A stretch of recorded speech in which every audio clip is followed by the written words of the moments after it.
സുഹൃത്തുക്കളെ പാർട്ട് 5 കടന്നിട്ടുണ്ട്. അപ്പൊ കല്ല് അപ്പുറത്തെ സൈഡിൽ ഇറക്കി അങ്ങോട്ട് മൂര്യണ്ടിക്കാര ഫുള്ള് മൂര്യണ്ടിക്കാരാ. മൂര്യണ്ടിയിൽ യാത്ര ഇല്ല. പെരിന്തൽമണ്ണൊക്കെ പാലക്കാടൊക്കെ കൊടുന്ന് കോഴിക്കോട് ചരക്ക് കയറ്റി പോണ വണ്ടിയാ. ആ മൂര്യണ്ടി നഖം വെച്ചിട്ട് കന്നുകൂട്ടിട്ട് പോണ മൂര്യണ്ടിയാ. നഖം വെച്ചാല് നമ്മള് കന്നുകൂട്ടുമ്പോ ഒരു നഖം വെക്കല് കൗത്തില് വടി പോലത്തെ അത് വെച്ചിട്ടാണ് ഇവിടുന്ന് അരിച്ചാക്ക്. അതിന്റെ ഇടയ്ക്ക് രവാമനെ ഞാൻ കാണിച്ചത്. ഈ വലിയ കണ്ടെത്തിയാണ് ഫുൾ ടൈം വെറ്റിലൊക്കെ തിന്നിട്ട് ഇങ്ങനെ ബർക്കിന്റെ രവാമ ബാക്കി പറയും ചക്കി കൊണ്ടുവന്ന ബാക്കി പറയുമ്പോ അങ്ങനെ ഒരു ചക്ക തിന്നു. ഈ വീഡിയോന്റെ അവസ്ഥ ഒന്നും അറിയില്ലല്ലോ. ഓരോ ഇടയിൽ കൂടി ചക്ക തിന്നിട്ട് അങ്ങോട്ട് അങ്ങനെ മൂരുവണ്ടിക്കാര്.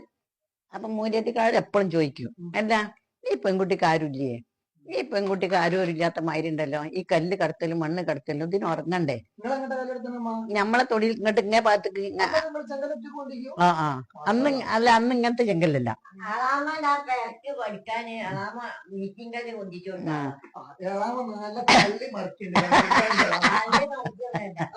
എന്നിട്ടേ അന്ന് ഇത്ര വലിയ കല്ലല്ല, അന്ന് കുറച്ച് ഒരു 501 കഷ്ടം പോലത്തെ കല്ലുകളാണ് അന്ന്. അങ്ങനെ വരമ്പ